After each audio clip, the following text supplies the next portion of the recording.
বিজয় বাংলা, মমতা ব্যানার্জির বিজয় বাংলা বাজাচ্ছি, মমতা ব্যানার্জির বিজয় বাংলা, বিজয় বাংলা বাজাবো, মমতা ব্যানার্জির বিজয় বাংলা, মমতা ব্যানার্জির বিজয় বাংলা,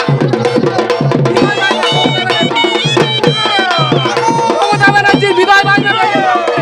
সুকান্ত মজুমদার, ডক্টর সুকান্ত মজুমদার আমাদের কেন্দ্রীয় মন্ত্রী, তার হাত থেকে পতাকা গ্রহণ করলেন। ভারতীয় জনতা পার্টির পরিবারে সামিল হলেন আজ থেকে সন্তু পাদ। আগামী লড়াই জারি থাকবে। যে লড়াই আপনি করেছেন সেই লড়াই সামনের দিকে এগিয়ে নিয়ে যাবে একমাত্র ভারতীয় জনতা পার্টির পক্ষ থেকেই। এই পরিবারে সামিল হয়ে সেই লড়াইয়ে জারি থাকা সম্ভব। मैं आज कहकर जाता हूं, सभी लोग भाजपा सरकार बना दो, 45 दिन में ही हम 7वां वेतन आयोग की तनख्वाह देने का काम करें। हम सारे खाली पद और बंद करे, रद्द करे पदों की भी भर्ती करने का काम करें। भाजपा सरकार बनने के बाद युवाओं को नौकरी की आयु में 5 साल की मुक्ति भी दी जाएगी। जना जी, देवांशु पांडा जी, नवेंदु सुंदर नस्कार जी, श्रीमती सोमा घोष जी, उत्पल नस्कार जी, श्री अनुपम घोष जी, प्रसेनजीत भौमिक जी, सुनिर्मल दास जी, और आज इस विशाल सभा में आए हुए मेरे प्यारे भाइयों, बहनों, माताओं और मेरे जिगर के टुकड़े जैसे युवा मित्रों, आप सभी को मेरा राम राम। मित्रों, आज शक्ति के संचार की इस भूमि बंगला भूमि को प्रणाम कर कर मेरी बात की शुरुआत करना चाहता हूं। गंगा सागर के तट पर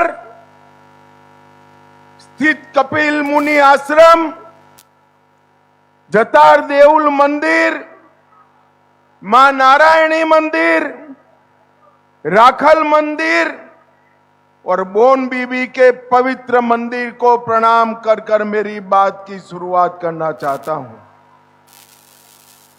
यहां के महान राजा प्रतापादित्य जी, जिन्होंने मुगलों के सामने लंबी लड़ाई लड़ी, मैं प्रतापादित्य जी को प्रणाम कर कर मेरी बात की शुरुआत करना चाहता हूं। भाइयों बहनों, मैं आज मथुरापुर आया हूं। आज यहां से परिवर्तन यात्रा शुरू हो रही। पूरे बंगाल भर में 9 यात्राएं शुरू होनी है। इसमें से 4 यात्राएं कल निकल चुकी है। हमारे राष्ट्रीय अध्यक्ष श्रीमान नितिन नवीन जी ने इसका उद्घाटन किया। सिलीगुड़ी, नवद्वीप, मेदिनीपुर और पुरुलिया से ये यात्राएं निकली और आज मालदा, हुगली, वर्धमान, नॉर्थ 24 परगना और मथुरापुर से भी यात्रा की शुरुआत होने वाली है। ये परिवर्तन यात्रा है। बंगाल में परिवर्तन करने के लिए निकाली जा रही। कल ममता दीदी कहती थी कि ये तो सत्ता प्राप्त करने की यात्रा है। ममता दीदी, परिवर्तन शब्द से हमारा मतलब मुख्यमंत्री बदलना नहीं है। वो तो बंगाल की जनता बदलेगी ही, मगर परिवर्तन के मतलब से घुसपैठ से मुक्त बंगाल बनाना, घुसपैठ से मुक्त। मुझे बताओ भाइयों बहनों, बंगाल से घुसपैठियां निकालने चाहिए या नहीं निकालने चाहिए? परिवर्तन यात्रा से मतलब है भ्रष्टाचार से मुक्त बंगाल बनाना। मुझे बताओ युवाओं, नौकरियों में भ्रष्टाचार ये भाईपो कर रहा है, बंद करना चाहिए या नहीं करना चाहिए? जोर से बोलो, करना चाहिए या नहीं करना चाहिए? सिंडिकेट बंद होनी चाहिए या नहीं होनी चाहिए? भाइयों बहनों, हमारी सुरक्षाओं को, सीमाओं को सुरक्षित करना चाहिए या नहीं करना चाहिए? माताओं बहनों को, महिलाओं को सुरक्षित करना चाहिए या नहीं करना चाहिए? कानून का शासन आना चाहिए या नहीं आना चाहिए? तो ये परिवर्तन का मतलब है इस सारी चीजों को बदलकर ये भ्रष्ट तृणमूल कांग्रेस की सरकार हटाकर कमल फूल की भारतीय जनता पार्टी की सरकार बनाना। बंगाल ने बहुत सहा है। पहले कई सालों तक कम्युनिस्टों ने बंगाल को निचोड़ कर रख दिया। एक जमाने में बंगाल सुजलाम सुफलाम समृद्ध राज्य हुआ करता था। कम्युनिस्टों ने उसको बद से बदतर बनाया और ममता दीदी ने उसको गरीबी की गर्त में, गरीबी की खाई में डालने का काम किया। अब समय आ गया है कवि गुरु रविंद्रनाथ टैगोर का कल्पना का सोनार बंगला बनाने का समय आ गया है। भाइयों बहनों, समय आ गया है। मुझे बताओ, सोनार बंगला का निर्माण ममता बनर्जी और भाईपो कर सकते हैं क्या? अरे जोर से बोलो, कर सकते हैं क्या? मैं बंगाल की जनता को कहने आया हूं कि इस बार अगर तृणमूल कांग्रेस को वोट देने की गलती की तो यहां पर भाईपो का शासन होगा, ममता दीदी का शासन नहीं होगा। मुझे बताओ, आप लोग भाईपो के शासन से सहमत है क्या? अरे जोर से बोलो, सहमत है क्या? भाइयों बहनों, इस बार परिवर्तन करना। गत चुनाव के अंदर आपने भारतीय जनता पार्टी को 38% वोट दिया, 77 सीटें दी, कांग्रेस को 0 पर पहुंचाया, कम्युनिस्टों को भी 0 पर पहुंचाया। जरा जोर से बोलो, हुआ? घुसपैठिया निकला क्या? जोर से बोलो, निकला? भ्रष्टाचार रुका क्या? और सिंडिकेट बंद हुई क्या? ये तभी हो सकता है जब पूर्ण बहुमत से भारतीय जनता पार्टी की सरकार आप बनाए, तब हो सकता। और इसीलिए ये परिवर्तन यात्रा को शुरू किया है। एक धक्का और देना है और तृणमूल कांग्रेस को हटाना है। जरा जोर से बोलिए, एक धक्का और देना है। और इसके लिए ये परिवर्तन यात्रा है। नए वर्ष में रविंद्र जयंती के बाद परिवर्तन कर यहां नई सरकार बनाना। मैं इस मंच के माध्यम से, मथुरापुर की विशाल जनसभा के माध्यम से पूरे बंगाल की जनता को कहना चाहता हूं, अभी बंगाल का बजट विधानसभा में पारित हुआ। साइंस और टेक्नोलॉजी, जिससे रिसर्च एंड डेवलपमेंट होता है, राज्य का विकास होता है, इसके लिए ममता दीदी ने 80 करोड़ रुपया दिया। कितना दिया? जरा जोर से बोलो कितना दिया। और मदरसाओं के लिए 5,700 करोड़ रुपया देने का काम किया है। 5,700 करोड़। मैं आज पूछने आया हूं टीएमसी से, आपका एजेंडा क्या है? राज्य में साइंस और टेक्नोलॉजी, हमारे बंगाली युवाओं को रोजगारी देना आपका एजेंडा है या मदरसों को बढ़ाना? 5700 करोड़ रुपया मदरसा के लिए दिया और साइंस और टेक्नोलॉजी डिपार्टमेंट में सिर्फ 80 करोड़ दिया। इतनी बड़ी सभा है। मैं पूछना चाहता हूं, कोई आपका बच्चा बच्ची मदरसा में पढ़ रहा है भैया? जरा जोर से बोलो तो पढ़ रहा है। इस और बोलो कोई पढ़ रहा है? इसकी कोई चिंता नहीं है आपके बेटे बेटियों की। उनको केवल और केवल मदरसा की चिंता है। भाइयों बहनों, ये तुष्टीकरण बंगाल का विकास नहीं कर सकता। 15 साल को पीछे मुड़कर देखते हैं तो आज बंगाल 8 लाख करोड़ रुपए का ऋण में डूबा हुआ है।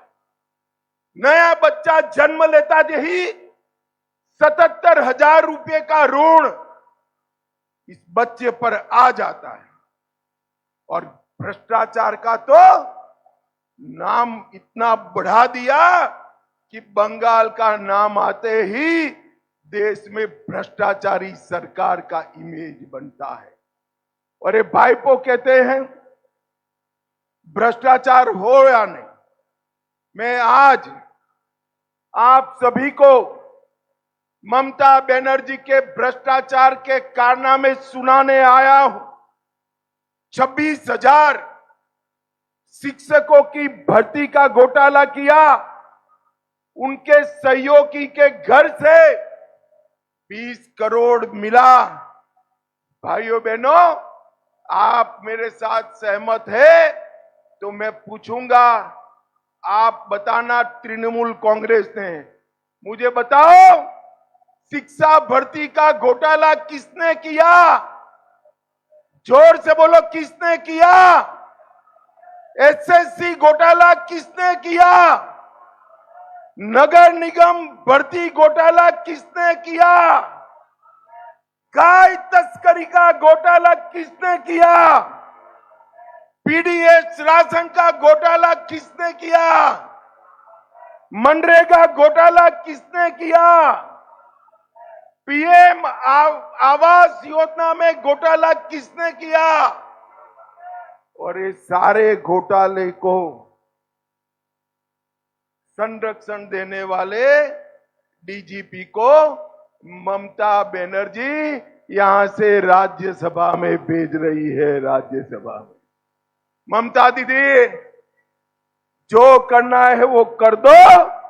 मैं आपको बताता हूं कि आपका अंतिम मौका है। बंगाल के नए साल के बाद बंगाल में भारतीय जनता पार्टी की सरकार बनने जा रही है।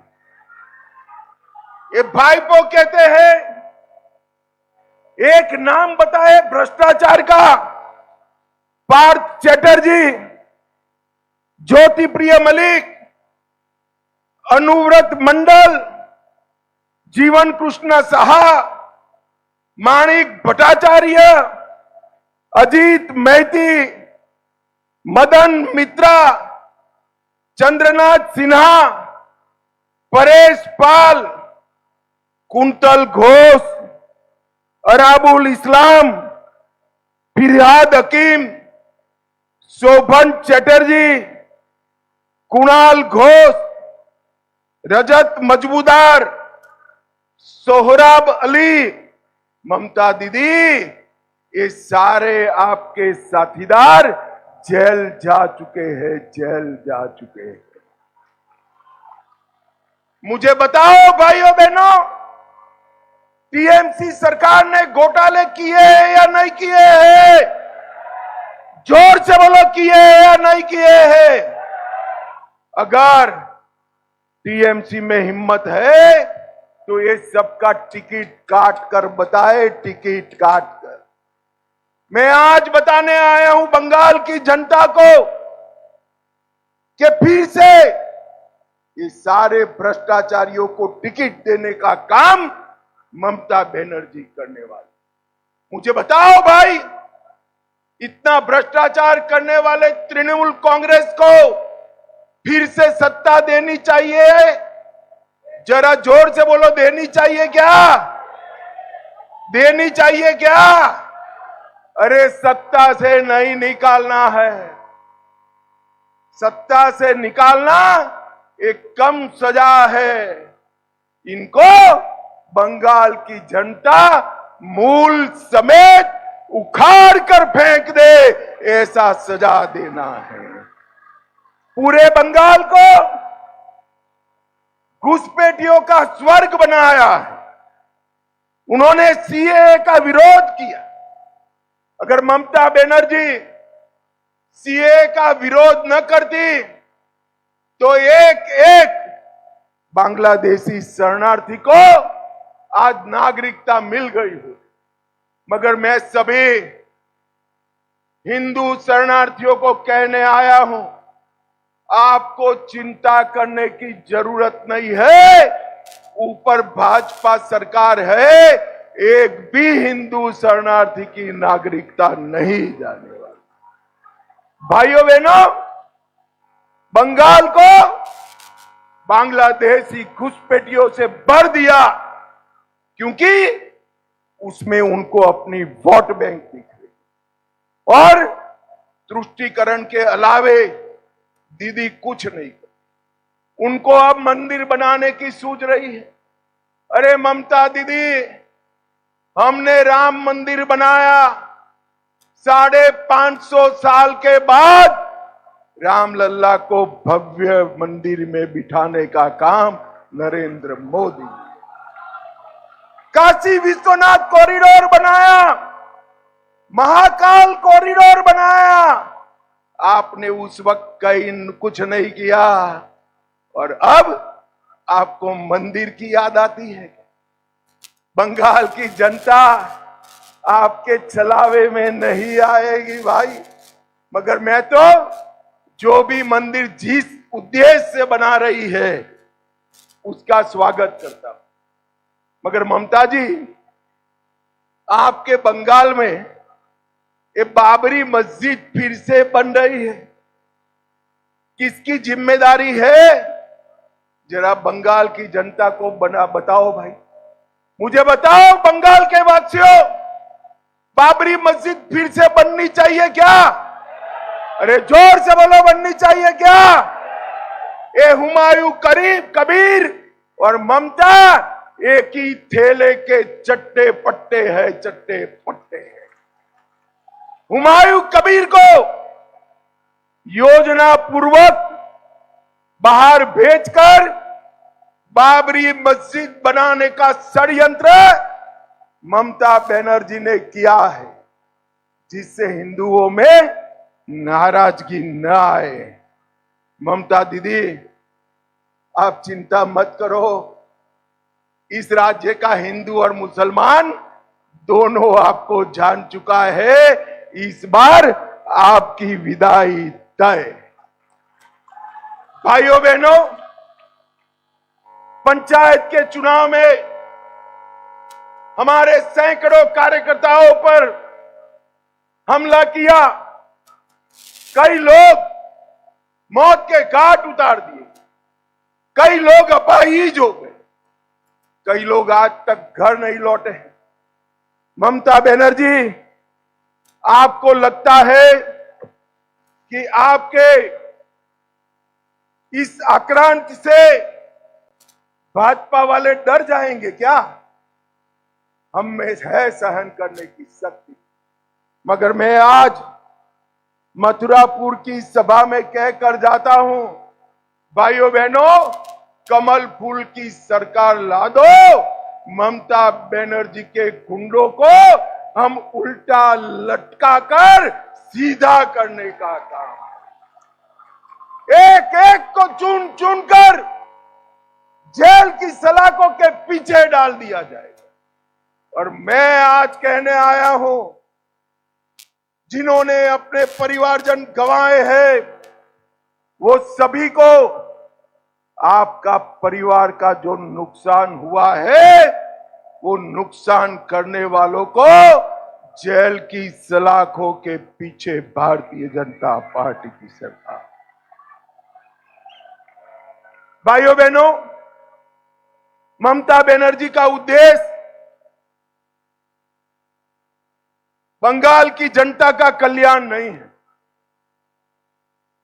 बंगाल की जनता के कल्याण की जगह उनको अभिषेक बनर्जी का भला करना। वो अभिषेक बनर्जी को मुख्यमंत्री बनाना चाहते, और इनके साथ जो है, देखिए, आरजेडी तेजस्वी यादव लालू यादव के बेटे हैं, असम में गौरव गोगोई तरुण गोगोई के बेटे हैं, तमिलनाडु में उदयनिधि स्टालिन करुणानिधि के पोते हैं, महाराष्ट्र में आदित्य ठाकरे बाला साहब ठाकरे के पोते हैं, पश्चिम बंगाल में अभिषेक बनर्जी ममता दीदी का भतीजा है। बंगाल के युवाओं, सारे युवाओं हाथ उठाओ तो जरा, कहीं आपका नाम है क्या? आपका नाम है? आपका नाम टीएमसी के लिस्ट में नहीं आ सकता। आपका नाम केवल और केवल नरेंद्र मोदी की पार्टी में आ सकता है। भाजपा एकमात्र पार्टी ऐसी है जो वंश परंपरागत परिवार की राजनीति नहीं करती। और आज मैं कहने आया हूं, आपको परिवार की राजनीति करने का भी अंत करना है। भाइयों बहनों, बंगाल की सरकार के सभी कर्मचारियों ने ममता दीदी की 15 साल तक बहुत मदद की, मगर जिन्होंने 15 साल तक मदद की, वो सरकारी कर्मचारियों के साथ ममता दीदी ने क्या करा? भाइयों बहनों, देश भर की सरकारों के सरकारी कर्मचारियों को 7वां वेतन आयोग मिल चुका है। सिर्फ बंगाल के कर्मचारियों को ही 6ठा वेतन आयोग का तनख्वाह मिलता है। अब तो 8वां वेतन आयोग बनने आया। ममता दीदी ने सरकारी अधिकारियों को 7वां वेतन आयोग नहीं दिया है। मैं आज कहकर जाता हूं, सभी लोग भाजपा सरकार बना दो, 45 दिन में ही हम 7वां वेतन आयोग की तनख्वाह देने का काम करें। भाइयों बहनों, युवाओं के लिए भाजपा अच्छा समाचार लाई है। दिसंबर 2026 तक सभी रिक्त खाली पड़े सरकारी पदों को युवाओं को घूस लिए बगैर नौकरी देकर भरने का काम भारतीय जनता पार्टी करेगी। उन्होंने ढेर सारे स्थायी पद रद्द कर दिए हैं। भाजपा सरकार बना दीजिए, 2 ही माह में हम सारे खाली पद और रद्द करे पदों की भी भर्ती करने का काम करें। और कई सालों से भर्ती नहीं हुई है, युवाओं की उम्र चली गई एग्जाम देने की, जिसमें हमारे बंगाल के युवाओं का कोई दोष नहीं था। मैं आज बताने आया हूं, भाजपा सरकार बनने के बाद युवाओं को नौकरी की आयु में 5 साल की मुक्ति भी दी जाएगी। भाइयों बहनों, ममता बनर्जी के शासन में आरजी कर हो या संदेश खाली, उसने बंगाल की माताओं बहनों को अपमानित करने का, असुरक्षित किया है। ये सरकार बंगाल की माताओं बहनों की रक्षा नहीं कर सकती। मैं आज कहने आया हूं, कोई भी भारतीय जनता पार्टी का शासित राज्य देख लीजिए, नरेंद्र मोदी जी के नेतृत्व में सबसे ज्यादा सुरक्षा किसी को मिली है तो माताओं और बहनों को देने का काम नरेंद्र मोदी। ये ममता बनर्जी और इनके भतीजे बंगाल का विकास नहीं कर सकते। आप एक बार नरेंद्र मोदी के नेतृत्व में कमल फूल की सरकार बनाइए, 5 साल में ही हम बंगाल की लूटी हुई रौनक को फिर से वापस लाने का काम करेंगे। और मैं सबसे बड़ी बात कहने आया हूं, बंगाल एक सीमांत राज्य है, बहुत बड़ी लैंड बॉर्डर है। इसकी सुरक्षा ये तृणमूल कांग्रेस की सरकार नहीं कर। इन्होंने बेरोक टोक घुसपैठियों को घुसाया है। अभी तो सिर्फ उनके नाम कट रहे हैं, फिर भी ममता दीदी के पेट में गुड़ गुड़ गुड़ गुड़ गुड़ गुड़ गुड़ होने लगा है। ममता दीदी, धैर्य रखो, सिर्फ नाम काटना नहीं, भाजपा सरकार आने के बाद एक एक घुसपैठिए को चुन चुन कर बंगाल के बाहर निकालने का